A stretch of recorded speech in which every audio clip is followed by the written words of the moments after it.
Matamgi Manipuri Wari channel asibu tabiriba khwai pumnamakpu taramnokchari. Ngasi amuk laubirasi Thamoi Machet 18 suba tangka. Nungsiba amagidamak tawba ngamloidaba karisu laite ngasigi malemsida. Manghangi fahangi nungsiba magi maningni tawriba. Danajit araiba minate makok wangba hotnaba kanba misakni. Adunabu ngasi maral mathumna chingumna paibani. Adubu sel paire haiduna nongmata chauthokpa napal haibadu mamangonda laite. Machasingsu adu mangai chap manai. Sel pairi matik yeknabasu yami aduna masagi amadi yumgi protection gi damak matik chana training tawraba miyoi kaya lay. Adugi sumathakta manung mapalgi miyoi kaya susamnaduna thabak tawba miyoi ni. Machana yamfing na chatkibaduda magi oina layriba mida call tawi. Thoiba, nanaw nupaga noiga kari karamba thabak tawminagine. Thoibana. Pabong, aikhoigadi tawminadi. Farmlomgi migadi punbagi paulaya pabong. Kari karamba thabakini haigine nangbu khanglakpro. Pabong, nupi macha amagini haigum tawbani. Ha, kana nupi machano ne? Hey, Thoiba, hanagidura. Pabo, aduna taba mali. Nupi macha amada karantai haibra kaino, adugi oira mali. Akupade idi khangzadri. Phare phare. Akupa pau kai legi haibado nangna khara khangdoraklo. Babung su thamlage ko. Koldu thamlaga machinna tapna soli. Onthokpani dako aigi chanu pase. Farmhouse tani danabi nok mi tawi. Ai kiyam phauge habdo hojik uribsine nangna. Nanawna. Napunsido jail da namsin mga mamine isi. Danabir sunok laga. Dangna isi jail da namsin doiba. Kari matangge. Nanaw yam sauna. Nang isi kanano habdo khangra maline. Danabir nokmi basakfam dohande tap na haira e. Police kaknaw mo oibero nang afaw saksari se. Nang kay oibino nang na ay mapam sida purak libise. Ay no oise nang khanging bro. Asi hairaga makong tu set karan challaga masado khara longthorap tawna famlaga haira e. Nirlimado khangi ko nang ay magi pumnamag oy. Nanaw no fet usitana. Angang nga khadugini ne nang na tawise lukhak tuge. Danabir from lambado fuk hogalaga nanaw na famliba chair du khangkaw kawi. Chair du ga kaiga lung hekta haithaki. Maning de yep lamba nongmay du fat satoklaga nanaw gi machinda nongmay du namsili. Mamit du imuk ngangkre mayado krakrak chiklaga ngang dun haira e. Nanggumana ay gi machada adugumba phazadaba khon thabadi natik sunati ay leiringayda. Aduga simasu khango nang ama loishinbada ingonda kaisu leiba nate adubu nangi mateng na hingjariba makhoi khalaga nangbu hingna thambani ngasisu natrabadi nang asi hairaga mamaiduda nongmaiduna suzili nanaw sauna leinam yawdraba lei amada nangna adugna thongna fudokadaba nate adugi saru khongnet na fam ohengadabani. Danabir kanghauda makutta pairamba nongmaidu nanawda kapsilai. Leiramliba nupasingdu nongmaigi makolduda farmhouse duda pulap paisilai. Danabir asawbadu ubada khara ahan oiba malemna khamjilai. Sir, asawbadum ta fathabiyu. Akoibada leiriba khunjasingse pakhatnaba tare. Adumna tawa fate sir. Sir na pamada nayambada haibiyu. Aina loina tawnaba singe. Danabir asawbadu khara fatharai aduga nanawgi manakta changsilaga hairai. Nangna tawba khuding aina khanglaroi haina khanganu. Nasagi aningba pamba pangthokpa phangudre haibagidam. Kaisu khangdribi angangduda nangna mentally torture tawbadi ai leiringai oithoktabani. Amuk khana magi punsiri yetke khalaklaba nangi aroiba numini kawgana. First and last warning madugi maruduna. Wa khare do hairamlaga fingna thokre. Malem sumatung inaduna thoki mapaldani malemna. Sir, makakari tawzo haibano. mayumda thindoklo magi chanafam leite. Sauna gari lairiba domda chatkiduna gari da kakre aduga gari do paikai thauduna chatki. Malim sorama sangna hondoklaga soiramnida haina marai bakta kariba humangdu taithoi. Tanja duda pocket ta yauriba phone du khinglai. Pocket tagi phone du lauthoklaga yengi call du fat paikhatli. Dhanajitna. Hey, Malayam, nanaudu adumda chatki haine lairibra hankrabo mabo. Sir Babu, hauzita hankida ngairi. Kanaga chatminakhi mathantaro. Mathantana de Sir Babu, angang khara laptakna inakhibani. Adu Babu, amari khara sokre, khambana nghaudre. Dhanajit mathasana. Karino ni harisibo, onthokna wakhal tade da igi chase. Karino yenglo, aduga ne pau piraklo babungda. Wa khara du hairamduna call du thamkre. Malim lairiba nupa singdu don silaga. Hey, manungda lairiba mido hani yengo, hinglibra haibado. Manungda changlaktuna nupa dugi manakta famtharaktuna yengi. Kaisu tawramdrabada sor sangna hondoi. Thindoknu na batawro, noi kharana, kuina thamlanu sida. Nanau mabukningda khalli siramnida haina. Kablakkiba nongmai marudu pale khanbani adubu panbadi palhaudre. Narumda chatkibani maruduna. Mabukningdadi akiba amadi laikre adubu tanja chaba matamda laman khumni khanduna laikre. Nupa ama prap changsilaklaga mamittu punkre aduga mapalda puthoraklaga garida haplaga pukre. Somdana Nirlima chak chaba loiraga call tawzabani adubu paibiraktre. Aniraksa suna tawrudre tumina famungduda hipthakre. Dhanabir gari du thauna phone du thirakpani adubu yauramdre. Ngasai pau du hek pirakpaga phone du famungda langsilaga hathu thoklakpada kaudana thanamle. Ningsinglai mayum tamna gari du thorakle. Mayum yauraduna sumangda gari du khamlaga imungda prap changlai.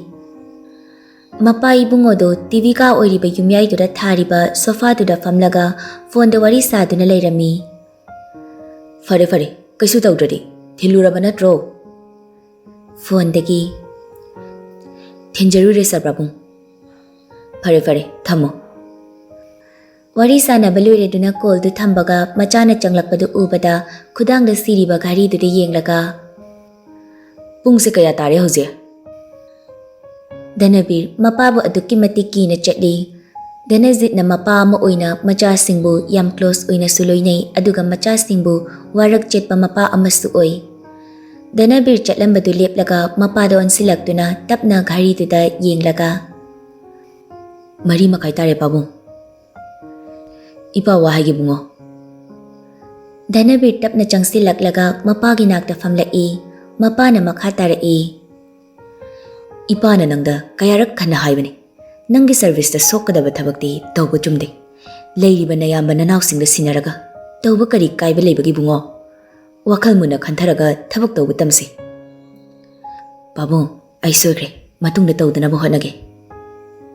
Dhanajit phagi amukta thorakle. Ichana du thawai taruriba nupi machadubu ipa su masak khangningida. Dhanabir ikaina. As, akhoi pabung sima. Famlambadu fuk haugatkiduna mathakta kaki. Karam thokladoiba handakna. Matha se sadori. Masi ngangsina nupi koibase ai. Macha nupi du kitchen dagi thoklai chanaba puraga. Babua, dadadi. Nabungi chanabra mathakta kakhrabani bibiruru. Babung ne club ta meeting le ngahak yaurudaba yararoi. Namada sunangna hairo ko khara.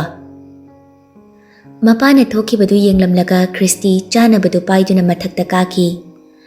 Dhanabir iruba loiraga washroom dagi thoraklaga mirror mamangduda leplaga masamdu semli.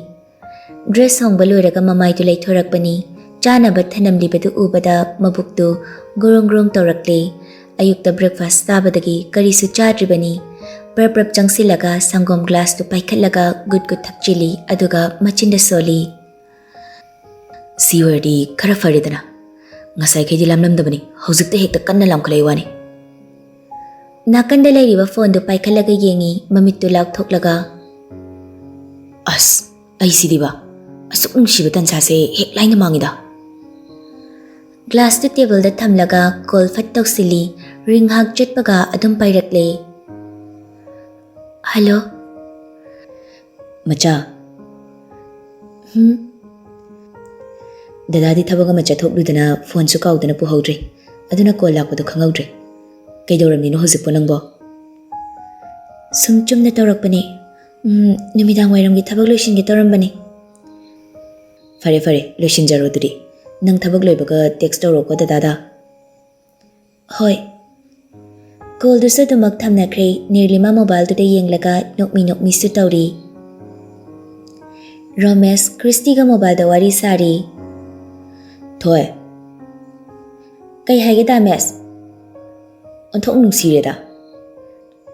As yam hainade ko thamoy ade ai like tawge. Asti hairaga call du kai aduga machinda murmurum soli. Ai su nungsiri neba. Aduisu Dr. Hana oidaba yade. Sanathoi thabak mafam yobaga Elizabeth call tawrai. Hello, Ilie. Elizabeth ikeke sinana. Kai haige ta mocha. Sanathoi sunok mi. Nungsida ko ay nupise. Aigi nungsibana ngawhalage tawba ta mocha se. Ngawbay wadi pungaw ngawrabani. Ado Ilie, handakti phone se pakna paiba yadaw mandre. Irang mapamda layrabadi. Aduna nangaw sinagano, fazana layramo. Tamochana paugdoy na faroktre na nang wakal lang pang kanba yade ko. Elizabeth peri. Ay kay sukhaluye. Tamochana pau farakpa wana ngayramdoy ni. Ado cheksin biyo. Ay su tamochagi nungtigi isorda kurumjage. Hoi, aduri thamlage ko, fazana layro nangsu. Elizabeth mobile tu makuna chena paisilaga peri machinda murmurum soli. Thabakaloy na to khandoy ni aina. Asyam nungsibase mahachandan karana mathau leitadana lan hobidana. Iwa nungsibaga se pau phongnaba phangloy dorebase. Somdana mapa sana haldu machanupa ahalgi room da changlaklaga. Achauba. Baba, kay haige. Nanaw dubu yore haibrone. Hojik tare makhai gi pauda irang siam kalle hairine. Hojik ta call tarok lamini yore na. Irang mapamda chatawdi male hairi. Ado chapchabadi khangdre na haire baba. Isorgi nongdam haibaduni. Lairaba mapa oirubana ija singse inakta thamba ngamdre tawrise.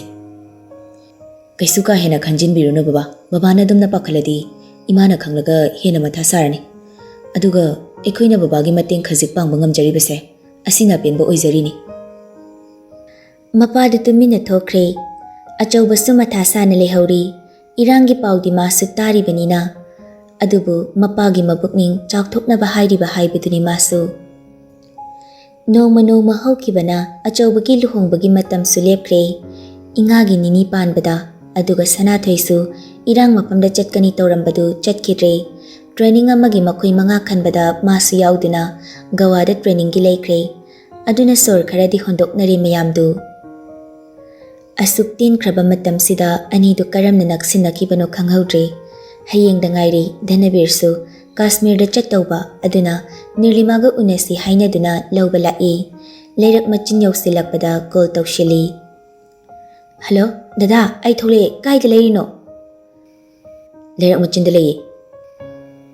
As kitang chatholaga leiramo khungnang makhungda. Hoi. Call du kakle aduga gari du mamai leiraga khungnang makhung mayada gari du khamduna lei. Laptakna lakliba nupi du ubada nokmi yengi. Cream color gi frock ama setli aduga khuning kitang yawba heels ama tongi. Masam du komlapna bindi lolaga oirom dagi thadarai. Khudang da gol machugi gari ama susiri. Pitakpa sling bag macha masu yali. Nupi du da yenglambadagi masada amuk yengtharai. Masu cream color gi t-shirt ama aduga black color gi jeans quarter ama setli. Hainarubadi nate dubu dress du nupi du ga haifet chanarga leirambaduda makutna machinda haifet thamlaga nokmi adum tawduna laikre. Gari gi thongdu da kokok thilai gyan khanglak lai thongdu manungdagi tapna hangdok pirai. Nirlima fat kakhala'i aduga gari manungda hek fambaga ing lauba perfume manamdu natonda fat humjila'i. Nokmi nupaduda yengla'i. Chalasira. Hoi. Garidu tapna thauba haure Danabir Nirlimada onsinduna. Macha, kaida chatsige? Khara ingdauba mafam amada chase. Moirangdo ina chalasiko dide. Nirlima fat yengla'i. Danabir su. Kaidorage? Nupidu kaisu tawdi haibagumna mangaktu haira'i. Nupidugi makutta tapna lamduna paisila'i aduga haira'i. Macha, dadagani chatoise. Kanadano nangna kirise. Wakal lahenba khangano. Hauzikti dadaka ki khandoba. Kana amtagi wakal khanbagi ayabado aina piraroi.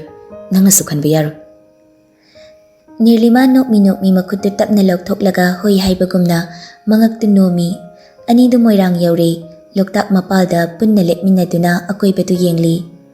Nirlima nupadugi makutu pairaga chinglaga. Dada, somda lao. Danabir nokmi nupiduna chingliba maikaida chatli. Chatlibadu chap leplaga mangonda chingsili. Kharaga pikli hekta paisila inupijusu aduga magi thabak mapada grong hekta waisili. Kaino dada? Makut machaduna nupadugi thabak mapada set thai aduga kitang handoklaga leplaga lay. Danabirna. Photocaps lao aiga. Nupidugi khudangdu pairaga amuk chingsili aduga magi phone tu lauktoklaga selfie tarami. Nokmi tawra'i nupidusu fatfat namsinkre photo du. Atopa photo kharasu kapire nupidugi. Anidu kainom charusi hainaraga cafe amada changlakle. Chanaba khara order tawkhre aduga anidu punna chaminare. Loiraga punna thokminaraklaga garida kaduna tapna thauba horakle. Ningthaukong project ki da garidu Danabirna tapna thauzilaga khami. Nirlima ingangakna. Kaigino dada sida thauzilaklise? Danabir garidagi kumthakraga nupiduna tongliba side ta laklaga thongdo hangdokpire aduga makuta tapna samlaga kumhalli. Aduga garigi maningi thongdo hanglaga kahalli. Nirlima tingak yenglamlaga kakhatli. Danabir sukara'i. Maning sitta Nirlima masadu ipapakhatjay. Kizabana sulori. Nupama na tarukliba matawduda masadu humang anapikare. Kay kiduna chelaga sawam oknay haibadu thok tawribra.